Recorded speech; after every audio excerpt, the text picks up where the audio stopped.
A ver, pensemos por un momento. Imaginemos un castillo histórico impresionante. Ajá, el típico castillo inmenso. Exacto.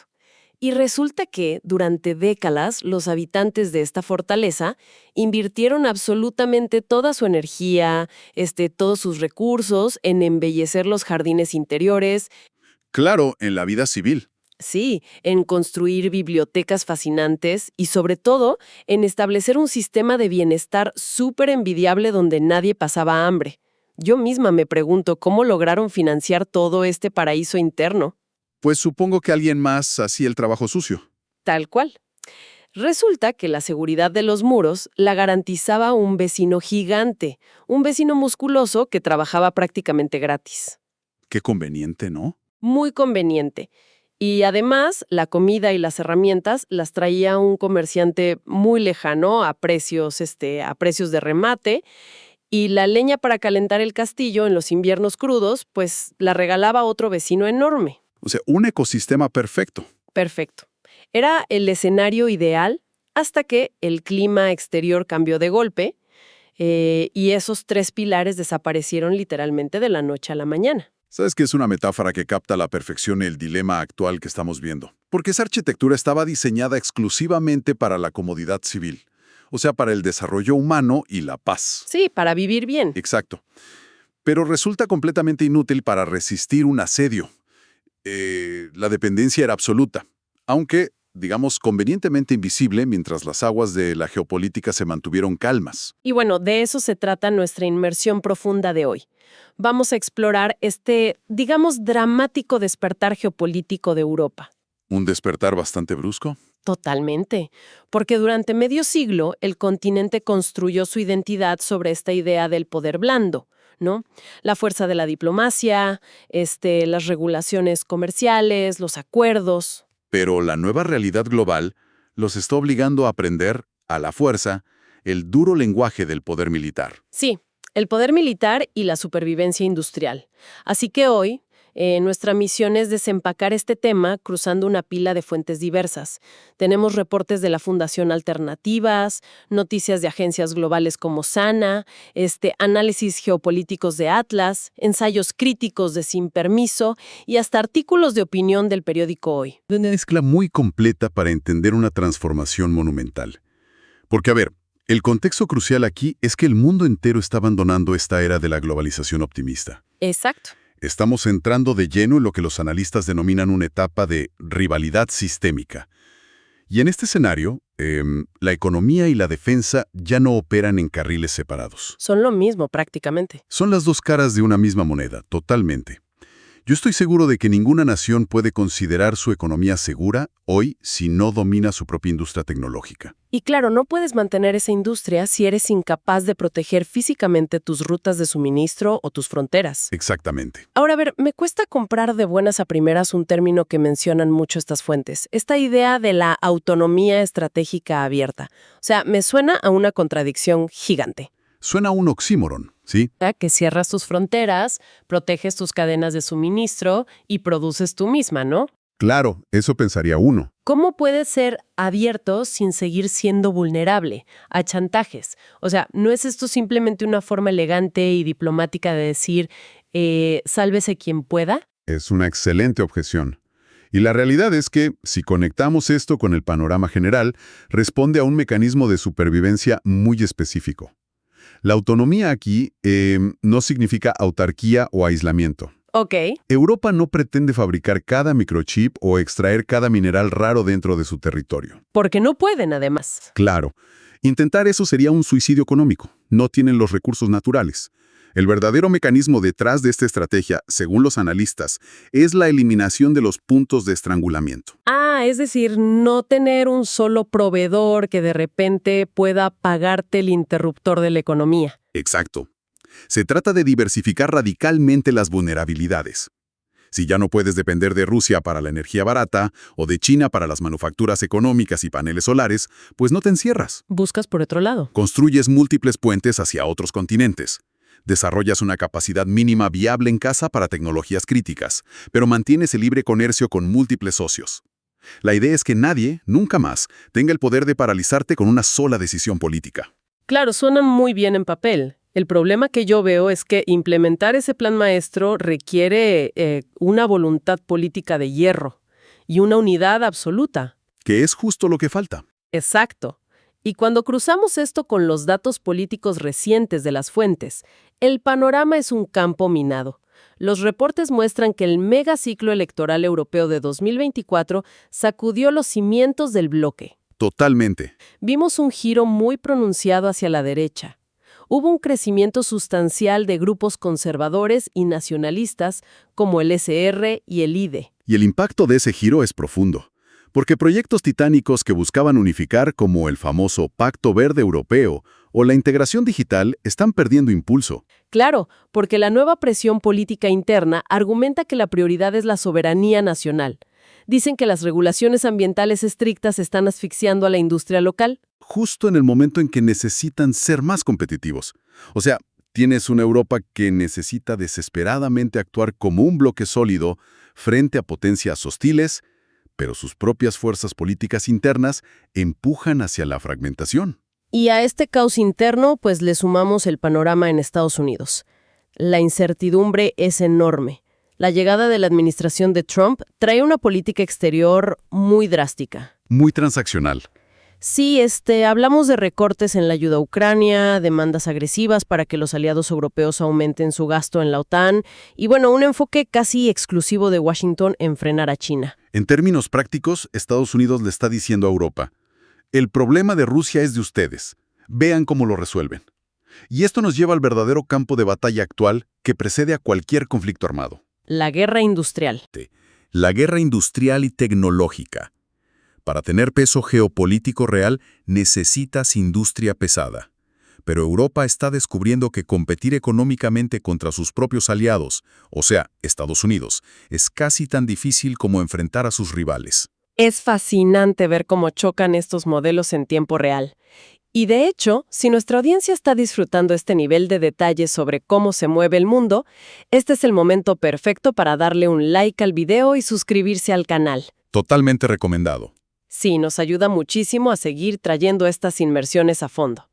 Pero bueno, volviendo al tema de la industria, las fuentes económicas explican que la mayor sacudida para los europeos no vino de Asia, vino de Washington. Así es, con la famosa Ley de Reducción de la Inflación, la IRA. Que de reducción de inflación tiene el nombre nada más, porque es un paquete colosal de subsidios. Es un imán gigante para atraer inversiones masivas en tecnologías limpias a territorio estadounidense.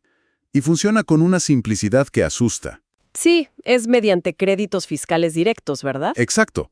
Si una empresa decide construir, digamos, una fábrica de baterías en Ohio, el gobierno le descuenta una fortuna de sus impuestos futuros.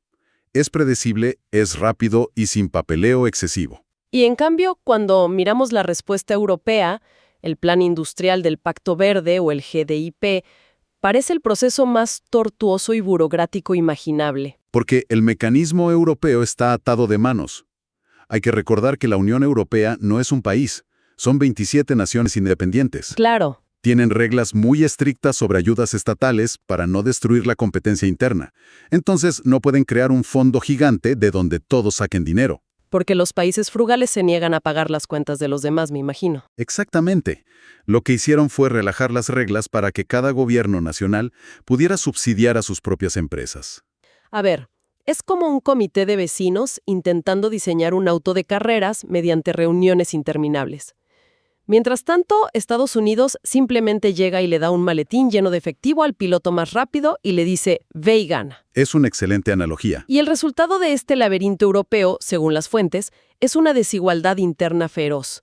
Porque Alemania y Francia tienen las economías más grandes, entonces concentran la abrumadora mayoría de esos subsidios. Y eso deja en desventaja a economías más pequeñas o con menos recursos. Y la brecha no es solo en fábricas verdes. En el ámbito tecnológico, el rezago es alarmante. Sí, en cosas como inteligencia artificial y semiconductores. Exacto. El reciente informe LETA incluso propone crear una bolsa de valores europea específica para Deep Tech, o tecnología profunda para intentar frenar la fuga de capitales a Silicon Valley. ¡Wow! Y también leí sobre la estrategia europea hacia China, esto del de-risking o reducción de riesgos, mediante una iniciativa llamada Global Gateway. Van al sur global o al Indo-Pacífico a buscar alianzas, pero ¿cómo funciona en la práctica? Pues es la respuesta europea a la franja y la ruta de China. La idea es financiar infraestructura crítica en otros continentes a cambio de acceso a minerales esenciales. Ajá. Pero de nuevo, la ejecución es el problema. Mientras China aprueba un puerto en meses, los europeos llegan con exigencias masivas sobre derechos humanos y normativas ambientales. Son principios admirables, pero en la práctica a menudo llegan tarde o pierden los contratos. Es que la diplomacia verde choca con la urgencia del mercado. Pero bueno, aquí es donde se pone realmente interesante nuestra historia de hoy, porque tener industria verde no es suficiente si no puedes proteger tus fronteras. Y ahí es donde entra la fuerza bruta. Exacto. Aquí es donde el motor económico de Europa, o sea, Alemania, toma una decisión histórica que va a cambiar el continente, el famoso Zeitenwende. El punto de inflexión. Sí, Alemania abandona décadas de pacifismo constitucional y los datos de las fuentes son increíbles. Hablan de inversiones masivas como destinar 1.300 millones de euros única y exclusivamente a adaptar el puerto de Bremerhaven. Y uno se pregunta, ¿por qué tanto dinero en un solo puerto? Yo misma me lo pregunté. La respuesta es logística militar pesada. Los puertos comerciales normales no soportan el peso de miles de tanques Leopard o sistemas de misiles. Están construyendo una infraestructura para movilizar material de guerra a escala continental. Es que las metas oficiales de la estrategia militar alemana presentadas en abril de 2026 son agresivísimas.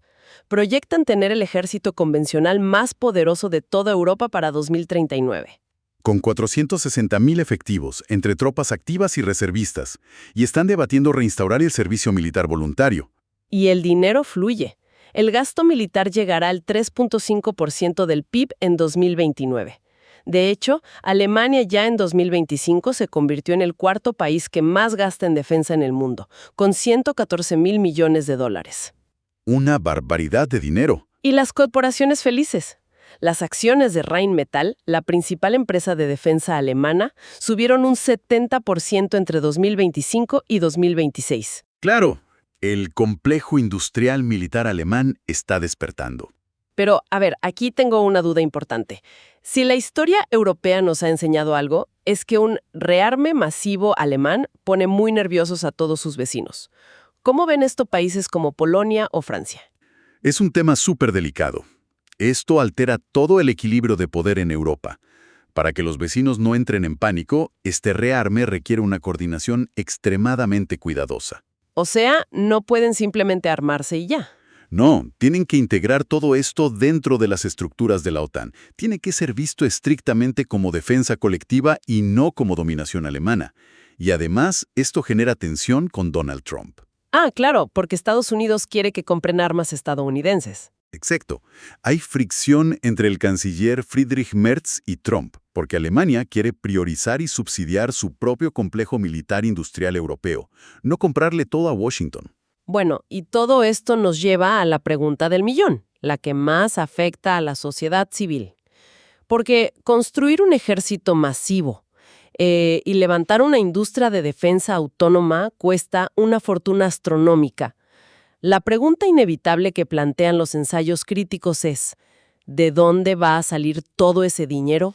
Y este es el debate clásico de cañones versus mantequilla. Totalmente. Y la retórica desde Bruselas es, digamos, de guerra. Las fuentes citan a Ursula von der Leyen diciendo textualmente, si Europa quiere evitar la guerra, tiene que prepararse para la guerra. Y los números son abrumadores.